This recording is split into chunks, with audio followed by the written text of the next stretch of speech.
C'est un lieu qui possède tous les ingrédients d'un bon polar. Une brume qui s'accroche au relief, des hameaux isolés, un brin inquiétant, des petits sentiers où de temps en temps se promène une femme seule, à l'écharpe orange. Mais Hélène ne s'y balade pas par hasard. Dans ces monts, aussi majestueux qu'angoissants, cet auteur de romans policiers vient chercher l'inspiration. Mes polars se passent tous dans les monts d'Arrée. Je m'inspire de tout ça, je m'inspire des contes et des légendes. Je suis dans le décor.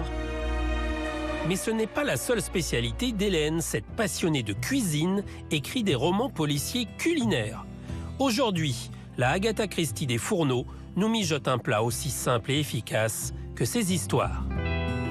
Je vais vous montrer comment réaliser un plat bluffant, roboratif, confortable, l'échine de porc confite au lait entier et qui se fait d'un claquement de doigts, d'un battement de cils.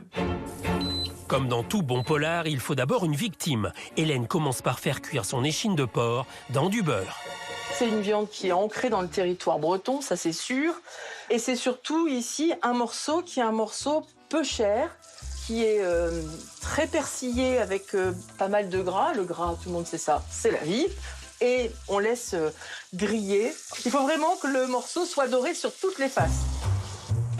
Hélène était professeure de lettres à l'université.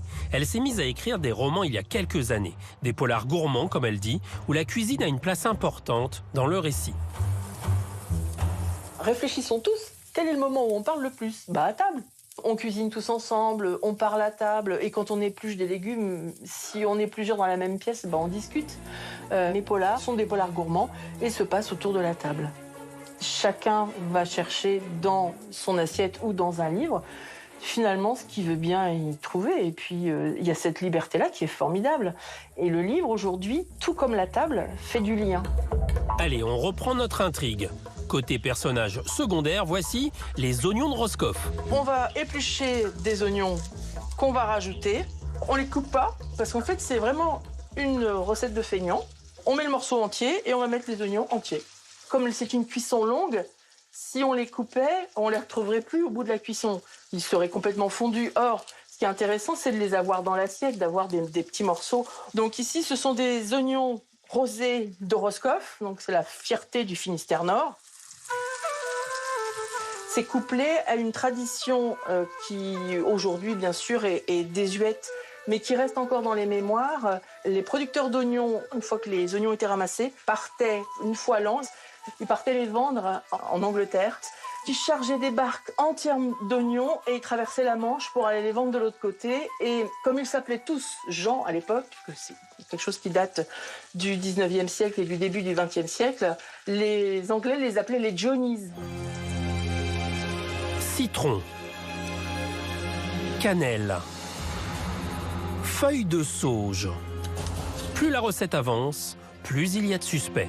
La sauge du jardin, donc ici on est en fin de saison, il y en a un petit peu moins, mais on peut mettre un plus gros bouquet. Moi j'aime bien quand ça a bien le parfum de la sauge, donc on la pose. Et voilà.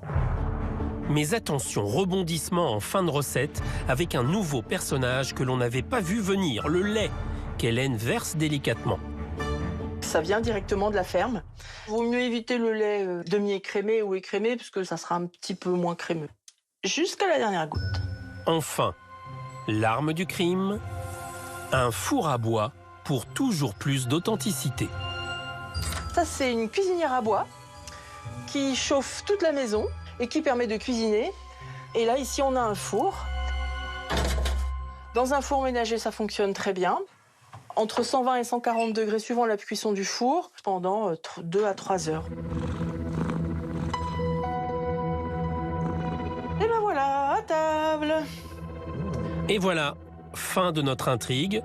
Bon, c'est vrai que l'on connaissait l'assassin depuis le début, mais était-ce seulement Hélène? C'est peut-être vous, ou moi, ou toutes les personnes qui se régaleront en dégustant cette recette. Hermate.